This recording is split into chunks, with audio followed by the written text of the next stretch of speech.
अरे भाभी, ये साड़ी तो हमारी है। और भाभी, शादी के लिए कौन कौन सी साड़ियाँ खरीद डाली? चंचल ने शशि से मुस्कुराते हुए पूछा। नहीं जीजी, इस बार तो पुरानी साड़ियों से ही काम चलाऊंगी।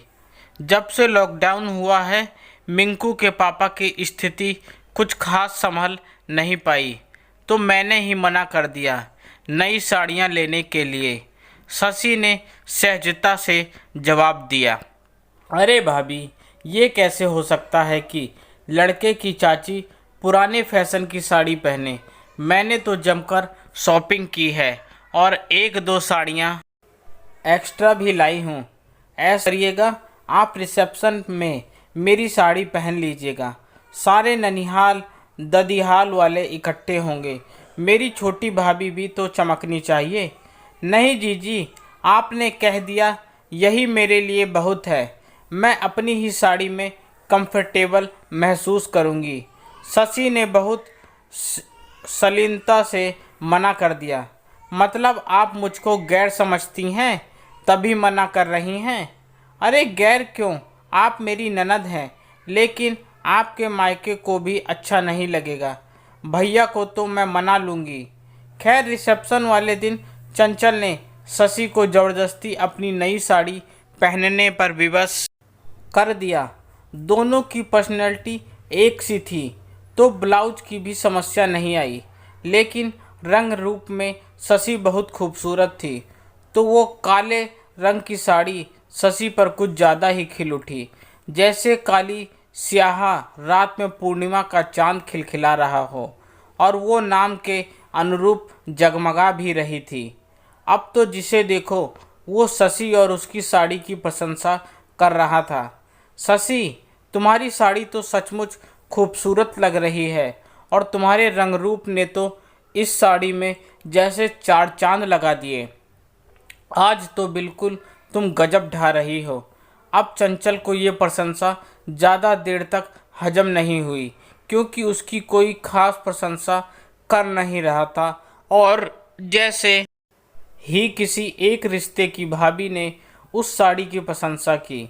अब तो चंचल से बिल्कुल भी रहा नहीं गया। मेरी ही साड़ी और प्रशंसा भाभी लूट रही हैं। और वो झट से बोल ही पड़ी, अरे भाभी, ये साड़ी तो हमारी है। हमने ही शशि भाभी को पहनने के लिए दी है, वरना तो इस समय तो कीमती साड़ी खरीदने की परिस्थितियों में ही नहीं थी। प्रशंसा करनी है तो मेरी पसंद की कीजिए। और चंचल ने ये सब इतनी ज़ोर से कहा कि आसपास के खड़े लोग भी सुन लें। अब तो शशि बिल्कुल अवाक रह गई। ये क्या कह रही है ननद रानी? एक तो मुझको इतनी जिद करके ज़बरदस्ती साड़ी पहनाई, और चार लोगों के बीच में मेरी बेइज्जती करवा रही हैं। हे भगवान, अब मैं क्या करूं?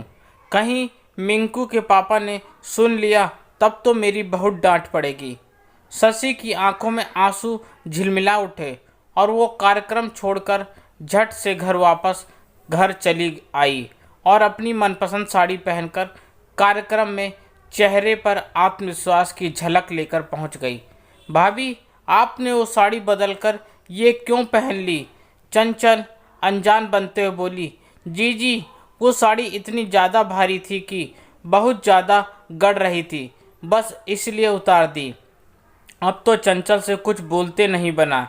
समझ तो गई वो सब कुछ, लेकिन आखिर कहती भी तो क्या। लेकिन उस दिन से शशि ने बहुत बड़ा सबक सीखा कि चाहे कोई कितना भी कहे, लेकिन किसी के भी कपड़े नहीं पहनूंगी।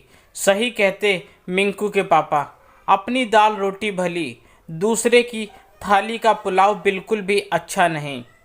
प्लीज़ मेरी इन कहानियों को भी अपना बहुमूल्य समय प्रदान कीजिए। क्या चंचल ने सही किया या शशि ने सही निर्णय लिया? लाइक और कमेंट के द्वारा अवश्य बताइए, और मुझको सब्सक्राइब भी ज़रूर कीजिएगा। आपका अपना दोस्त, धन्यवाद।